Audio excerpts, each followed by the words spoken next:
আজ যে বিয়ে বাড়িতে গিয়ে আমার সাথে এরকম ময়ে ময়ে একটা সিন ঘটে যাবে আমি কোনোদিনই ভাবতে পারিনি। আজ ছিল আমার জ্যাঠার মেয়ের রিসেপশন পার্টি, মানে বোনের বউ ভাত। সুদূর দিল্লি থেকে আনা এই সারারাটা আর তার সাথে একটু সামান্য মেকআপ। কেমন লাগছে আমাকে এই সাজে অবশ্যই কমেন্ট করে জানিও। বিয়ে নিয়ে প্রতিটা মেয়ের কত শখ থাকে, কত ইচ্ছা থাকে, এটা করব সেটা করব, এভাবে এই ড্রেসটা পরবো, এই জুয়েলারিটা পরবো, তারপরে আরো কত কিছু। আর সেই বিয়ের আগের দিনই যদি অ্যাক্সিডেন্ট হয়ে যায় সেই মেয়েটার, তাহলে কেমন লাগে বলতে পারো? বোন গেছিল বিয়ের আগের দিন বাজারে শাখা পলা পড়তে, আর সেখানেই ঘটে যায় এত বড় একটা দুর্ঘটনা। একটা বাইকে সে ঘাই মেরে যায় এবং ওর পাটা পুরো ফ্র্যাকচার হয়ে যায়। খবর পেয়ে আমি আর আমার হাজবেন্ড ছুটে চলে যাই ওদের কাছে, গিয়ে দেখি পরিস্থিতি খুবই গুরুতর। তারপর ওখানকারই পাশে ডাক্তারের কাছ থেকে ওর পায়ের ট্রিটমেন্ট করিয়ে ওকে নিয়ে আমরা বাড়িতে ফিরি।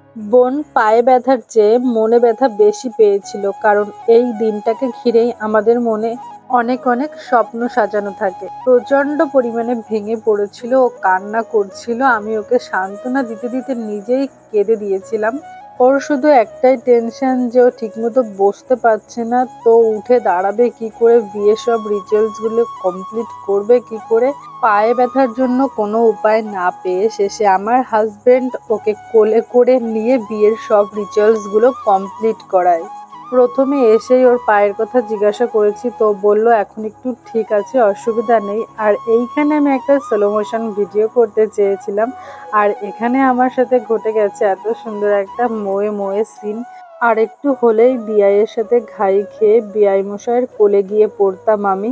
এদিকে আবার আমার হাজবেন্ডটাও তেমন, পিছনে যে লোক আসছে সেটা তো ইশারা দিয়ে বলতে হয় না কি, আর একটু হলেই তো কেলো ঘটে যেত নাকি। বিয়ে বাড়ি মানেই তো লাইটিং, আর এত এত পরিমাণে লাইটিং ছিল যে ভিডিও বা ছবি কোনোটাই ভালো আসছিল না। তারপর সোজা চলে গেছিলাম বাইরে, আর এখানে এসে দেখি সবাই যে যার মতো দল পাকিয়ে ড্যান্স করছে। প্রথমেই তো আমার বাবু ড্যান্স করা শুরু করে দিয়েছে, তারপরে তো এর পায়ে পা দেয় তো ওর পায়ে পা দেয়, আর কার সাথে একবার ঘাই খেয়ে আমার উপর রাগ দেখাচ্ছে, মা আমি আর নাচ করবো না। আমি আবার বললাম ঠিক আছে যাও বাবার কাছে। আর এই হলো বিয়েবাড়ির অবস্থা। বাবাদের কাছে থাকে বাচ্চারা আর মারা ফাটিয়ে এনজয় করে, তাই নয় কি? এমনিতে তেমন একটা নাচানাচি আমি করি না, কিন্তু বোনের বিয়ে বলে কথা, ওদিকে আবার বর উৎসাহ দিচ্ছে চলো চলো নাচ করি। তারপরে আর দেখে কে, আমায় যা মন চাই তাই নেচে দিয়েছি, নাচতে না জানলে যা হয় আর কি। আর এদিকে নতুন বউকেও সবাই নিয়ে এসেছিল, এখানে সবাই মিলে নতুন বউর সাথে নাচানাচি করছিল, আর আমিও একটু হাজবেন্ডের সঙ্গে তালে তালে তাল মিলিয়ে নিলাম, ছেলেও আমাদের সাথেই ছিল। এই প্রথমবার সবাই মিলে এতটা এনজয় করেছি। তো কেমন লাগলো আজকের ভিডিওটি অবশ্যই লাইক কমেন্ট শেয়ার করে জানিও। টাটা।